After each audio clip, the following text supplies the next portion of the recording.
Oops. Oops.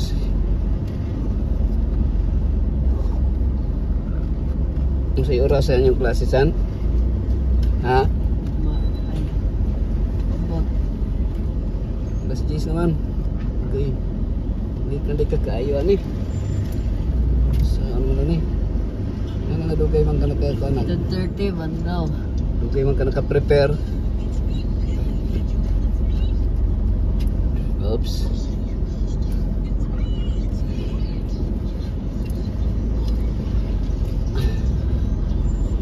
Oops. Si Inday, master na si Inday magpiano. Naka-assist na kaday. Kay iring oh, assist. Asa di si Simba na nihawa? Ha?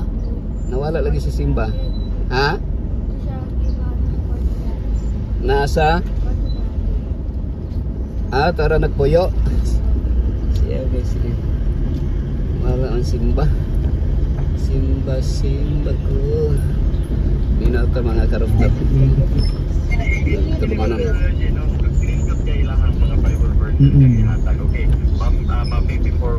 Going to Banggal ta, mga karuptap. What do you see in the next day, in the next week, and the next year? Nga nagahimo kag ministry. Samtang makaya ka na po. Kung nakita ni mo sa imong kaugalingon, mapit sa community ka na ka sa umaabot ng mga panahon nga nagabuhat ka sa imong ministry. Samtang makaya pa na ko. Physically, dili naman ko Sakay si Ambog dili. because of my himtang karon, pero Bog? I will be there. Sir MJ kay na, Sir Romel kay na, I will be there. That is also one of kanang dapat makakita ka og mga same gani mo og direction. Para dili siya mamahimong ba mamahimong issue, especially kung kwarta na ipagahisgutan. Amo never man gud naging issue sa amo mo storya lang nga na koy ngani nga paano. Yes, so ana lang. So, ang ganda ng story nila, Brad MJ. And dagdag, what is unique about this program that we're having right now? Every Sunday, every speaker, na sila yung mga unique na mga kwento. Like for this one, it's a unique kwento, no? It's a unique story about the couple na who went into the deepest lows and now working together. Wag yun nigibiyan ang matakusa.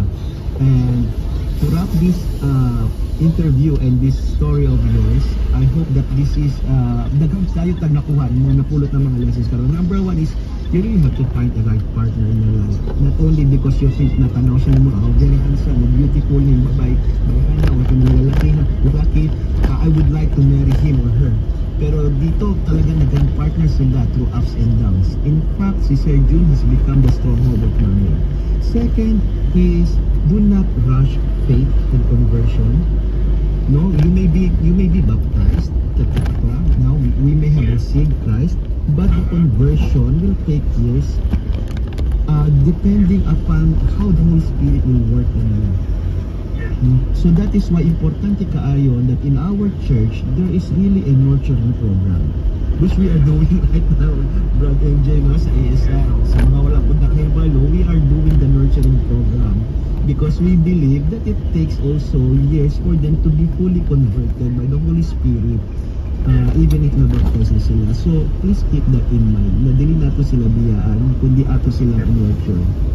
Can you imagine if all the members are really converted? We are not on a church mindset. We are on the movement mindset. And of course, the third lesson na pwede natin makuha from Mami is galing the support of the church. You know, even though na-mention kaganihan ni Mami that she committed a very grave sin, but through the church, and she did not leave the church. Whatever happens, do not leave the church. Not unless talaga feeling mo that you have a different doctrine or different belief na, pero kanaganing ang reason lang sa inyong pag-ano is nagkaroon kayo ng mga understanding, dili mo ganahan sa inyong elder, whatever. Do not leave the church because you are inside the church. You are there for God. No? Yes, true. So, and of course, ang iyahang value na ginakip is her integrity and yung going the extra mile. And that was appreciated and is still presently appreciated by her boss. So, wow. Daghan kayong salamat, Sir Jude and Ma'am Ray, sa interview na ganito. No? We appreciate so much your time and your story. So, basig before ka mag-end, basig na amoy mga gustong pasalamatan. Tawagi ko na ka kung humana mo na. Okay. Sama sir, first and foremost, thank you sa Ginoo. Hangtod karon, although I am in perpetual pain, pero ang faith na iyang gibutang sa ako still keeps me going. To my family, daghan kong mga daghan sila gi-sacrifice for me, for my comfort. To the church family for being so understanding na dili na makatabaw physically sa mga kahuon sa sikhan. And to my work family, kanang understanding po sila sa ako ang kahintang. Kung tignan ko makaatuloy ko man because of so okay, kitagaan ko niya og lain nga task na magtrabaho na ko gihapon without kuha na ko ang akong self-love. Yes. So, dagan kayo salamat, Ma'am May and Sir June, for the story. And before we close, alam mo ba? Salamat kayo. Salamat. And this is a very inspiring story that we can, tama itong yung mga points na ihatag. So, thank you so much, Mami. Thank you. Thank you so much. And before we close our program this morning, mga ka-ASI, we will be announcing, number 1, tuloy na po, we are going to have our first nationwide Davao Mission ASI to be held on April 25 and 26. Daghang tayong salamat sa Adam Center Church. Kaya kaganihan lang Brad NJ, nag-confirm sa kuha si Pastor Ubami na naaprubahan na ang paggamit nato sa church for the first night or opening night ng Friday, April 25 sa Adam Center Church. So we are inviting all the ASI members, young professionals, lahat ng mga gusto. This is open for everyone. Tanan, no? Do not miss this. We have invited and we are so happy na gidawat nila ang mga invitation natin. Para malaman nyo kung sino yung mga invite natin, Brad NJ, can you please share to us kung sa ating mga invited speakers? Yes, we have gonna be some insightful and it's gonna be some visionary speakers that we have invited.